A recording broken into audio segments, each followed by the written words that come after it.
Good morning everybody. Hello everyone, कैसे हैं आप सब? आई होप बहुत अच्छे होंगे। I am Seema Kaushik and welcome back to this channel. आज का हमारा टॉपिक है प्रिंसिपल्स ऑफ मैनेजमेंट। यस, देखो, सबसे पहले अगर हम बात करें प्रिंसिपल ऑफ मैनेजमेंट की, तो हेनरी फेल ने कहा है कि principles of management are of universal nature and apply to every type of organisation. Universal type के होते हैं। ये कहने का मतलब ये है कि मेरे लिए भी वही प्रिंसिपल है, वही मीनिंग है, आपके लिए भी और किसी और के लिए भी, ठीक है। और किसी भी टाइप के ऑर्गेनाइजेशन हो, ये सब के ऊपर एप्लीकेबल भी होते हैं, राइट। हालांकि अगर हम बात करें कि प्रिंसिपल्स का मीनिंग क्या है या फिर इनकी ज़रूरत क्या पड़ी, थोड़ा सा बेसिक कॉन्सेप्ट हम समझ लेते हैं। देखो, आपको पता भी होगा कि पहले जो था वो बिजनेस छोटा मोटा होता था, लेकिन अब आजकल जो है बिजनेस का स्केल बहुत ही बड़ा हो गया है। और जब जितना बड़ा बिजनेस होगा उसमें डे टू डे जो है प्रॉब्लम्स भी उतनी ही ज़्यादा आती रहेंगी, ठीक है। तो इन प्रॉब्लम्स को सोल्व कौन करेगा? एक मैनेजर करेगा। तो मैनेजर के लिए कि मैनेजर उनको अच्छे से टैकल कर पाए उन प्रॉब्लम्स को और ऑर्गेनाइजेशन को एफिशिएंटली रन करा पाए, तो मैनेजर को कोई ना कोई गाइडलाइंस तो देनी ही पड़ेगी। मतलब जो मैनेजर है उसके सामने कुछ ना कुछ होगा, तो तभी तो वो अच्छे से उनको टैकल कर पाएगा। बात समझ रहे हो? तो कहने का मतलब ये है कि जो प्रिंसिपल्स होते हैं मैनेजमेंट के, वो मैनेजर को गाइड करने का काम करते हैं। बात समझ में आई? तो सबसे पहले हमें प्रिंसिपल का मीनिंग जान लेना बहुत ही ज़रूरी हो जाता है कि ये प्रिंसिपल क्या है। तो अगर हम बात करें इसकी डेफिनेशन की, तो अकॉर्डिंग टू जी.आर. टेरी के अनुसार ये कहा गया है कि principle is a fundamental statement और truth providing a guide to the thought और एक्शन, ठीक है। ये आप लर्न कर लीजिए। उसके बाद एडविन बी फ्लिपो ने कहा है कि principle is a fundamental truth and it is generally stated in the form of cause and effect relationship.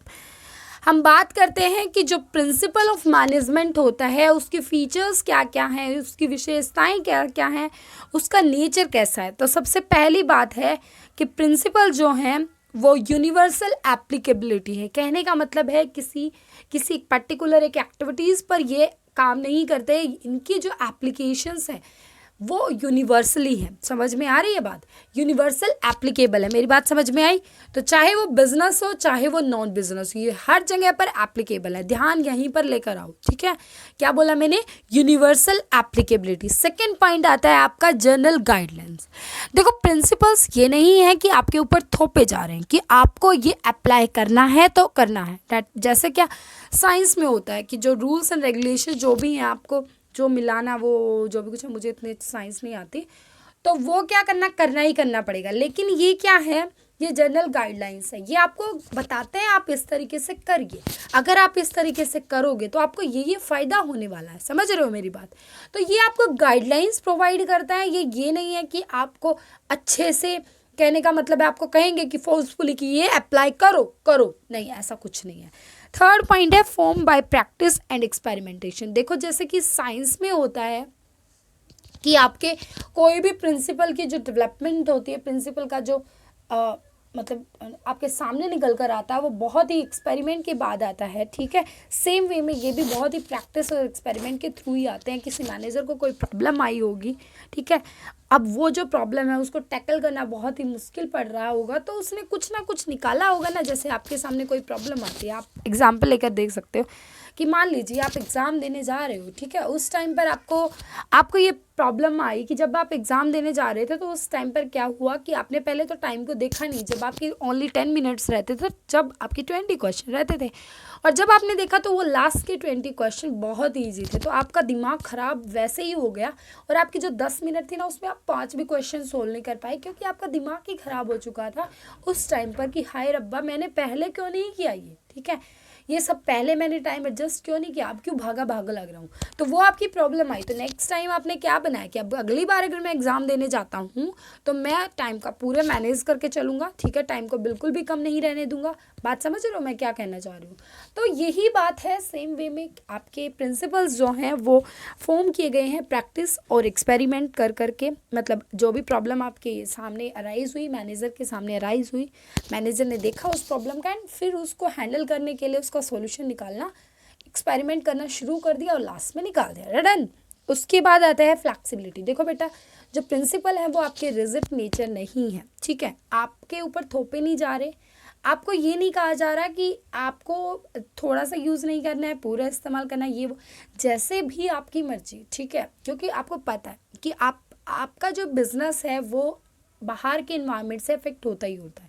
बाहर के इन्वायरमेंट में आपको पता है, एक्सटर्नल इन्वायरमेंट में आपके पेस्टल फैक्टर आ जाते हैं, पॉलिटिकल आ जाता है, इकोनॉमिक आ जाता है, सोशल आ जाता है, टेक्नोलॉजिकल आ जाता है। तो ये चीज़ें आपके बिजनेस को इम्पेक्ट करती हैं, ठीक है। तो आपने प्रिंसिपल्स दूसरा लगा रखा है, बाहर की सिचुएशन के अकॉर्डिंग तो आपको चेंज करना पड़ सकता है, तो आप कर सकते हो, ऐसा नहीं है कि आपके ऊपर थोपे जा रहे हैं। तो ये भी समझ में आ गया। उसके बाद आता है मेनली बिहेवियर। मेनली बिहेवियर का मतलब ये है कि आपको पता है कि ऑर्गेनाइजेशन जो है वो ह्यूमंस से चलती है, ठीक है, मशीन वगैरह करेंगी काम, लेकिन उनको हैंडल करने वाला भी आपके पास आपका ह्यूमन बीइंग ही होगा, ठीक है।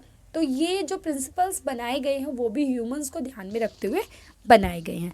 उसके बाद आता है relationship between cause and effect.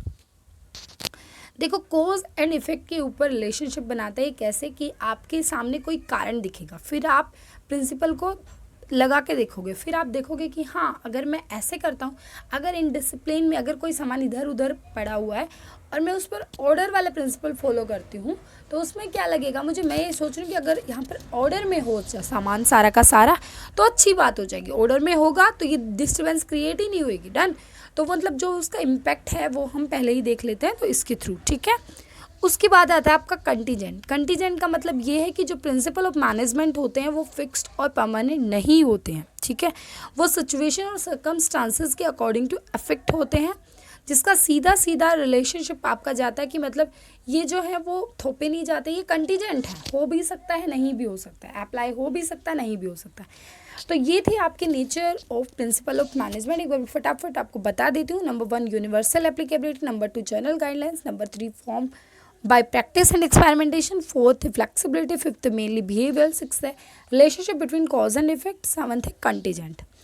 अब बात आती है आपके significance of principal of management, मतलब इम्पोर्टेंस क्या है, प्रिंसिपल्स की क्या महत्व है हमारे ऑर्गेनाइजेशन के अंदर। Number 1 provide useful insight to managers. ये क्या करती है, इनसाइट का मतलब होता है अंदर अंदर से देख लेना, ठीक है। अगर आप इनको अच्छे से इस्तेमाल करते हो तो आपका पहले ही रिजल्ट इनके सामने निकल कर आ जाता है कि क्या आउटकम होगा, क्या रिजल्ट आएगा, समझ में आई बात। सेकंड नंबर पर आता है optimum utilisation of resources and effective administration.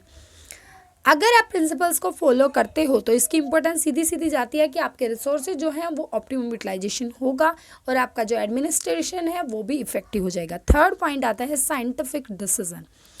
देखो, अगर आप रूल्स एंड रेगुलेशंस को फॉलो करते हो तो आपका जो डिसीजन होगा वो भी साइंटिफिक होगा, डन।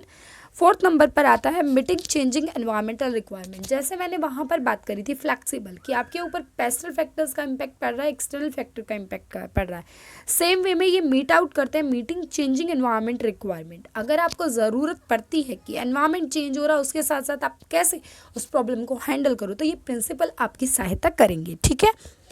फिफ्थ नंबर पर आता है फुलफिलिंग सोशल रिस्पॉन्सिबिलिटी। देखो, आप काम कर रहे हो बहुत ही अच्छे तरीके से, मैनेजर बहुत ही एफिशिएंसी से काम कर रहा है, जैसे जैसे उसकी एफिशिएंसी इंक्रीज होगी वैसे वैसे जो है सोशल रिस्पॉन्सिबिलिटी बढ़ेगी। बात समझ रहे हो?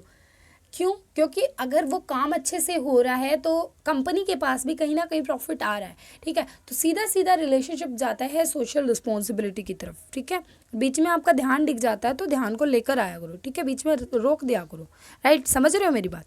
यस। उसके बाद लास्ट पॉइंट आपका सिक्स क्या कह रहा है, मैनेजमेंट ट्रेन। अभी मैं बता देती हूँ कि अगर आपका ध्यान दिख जाता है और मैं बात जैसे मैं बता रही हूँ आप नहीं समझ पा रहे हो तो वो उसका मेन हेडिंग लिख लिया करो, ठीक है, और उसको समझने की कोशिश किया करो। बात समझ रहे हो?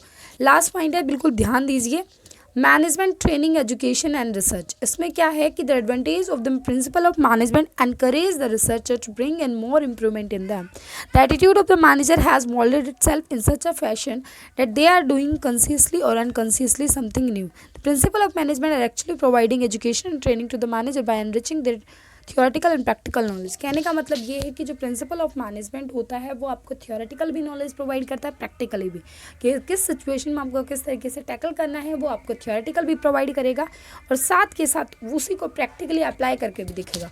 तो बहुत सारी इंपॉर्टेंस हैं प्रिंसिपल्स की, ठीक है, जो हमने आज डिस्कस करी। आप एक बार दोबारा से वीडियो देखकर इसको बहुत ही अच्छे तरीके से अच्छे से प्रिपेयर करिए, ठीक है। आज मैंने रिसर्च का नहीं कराया, ये करा दिया प्रिंसिपल ऑफ मैनेजमेंट। इसी तरीके से मुझे जैसे जैसे जो टाइम लगेगा मैं आपको कराती रहूँगी, ठीक है। कंटिन्यू मैं बनी हुई हूँ आपके, पहले भी मैंने बहुत सारी वीडियोस डाल रखी हैं, आप प्लेलिस्ट में जाकर देखिए, ठीक है। अगर आपका मन हो सब्सक्राइब करने का तो करिए।